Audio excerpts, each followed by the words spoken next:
নমস্কার। তোমরা জানো আমেরিকায় একটি নতুন বিল পাস হতে চলেছে। যেই বিলটি পাস হলে ভারতের উপর 500% ট্যারিফ ইম্পোজ হবে। বিলটি হচ্ছে সাংশনিং অফ রাশিয়া। যে বিলের মাধ্যমে বলা হয়েছে যদি কোনো দেশ রাশিয়া থেকে অয়েল পারচেজ করে তাহলে সেই দেশের উপর 500% ট্যারিফ ইম্পোজ হবে। অর্থাৎ ভারতীয়র উপর যে এই কারণে আগে 50% ট্যারিফ ছিল সেটা বেড়ে হয়ে যাবে 500%। কোনো ভারতীয় পণ্য যদি আমেরিকার মার্কেটে আগে 100 টাকা বিক্রি হতো, এই বিল পাস হওয়ার পর সেটা বিক্রি হবে 500 টাকা দিয়ে। কোনো আমেরিকান বা সেখানকার কোনো বাসিন্দা 500 টাকা দিয়ে এই জিনিস বা কোনো পণ্য কিনতে চাইবে না।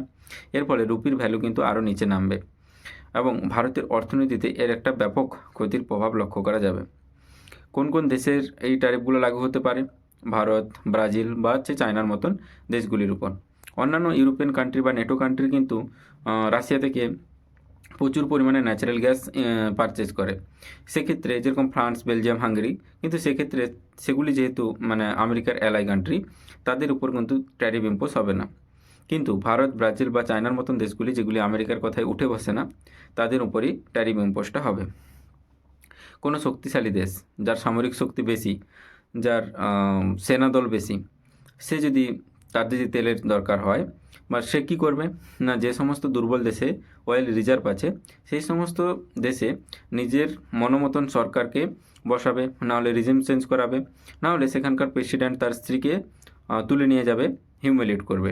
কিন্তু কোনো গরিব দেশ যার সস্তায় তেল দরকার, সে যদি অন্য কোনো দেশ থেকে অয়েল পারচেজ করতে চায় তার উপর পড়বে ট্যারিফ, কারণ সে তার কথায় উঠে বসে না। এই হচ্ছে ব্যাপার।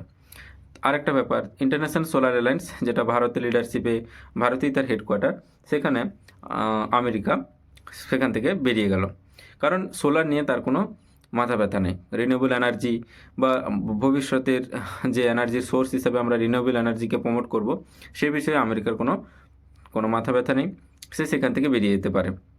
এর ফলে ভারত ও চায়নার মধ্যে যে সম্পর্কটা সেটা আরও মজবুত হতে পারে।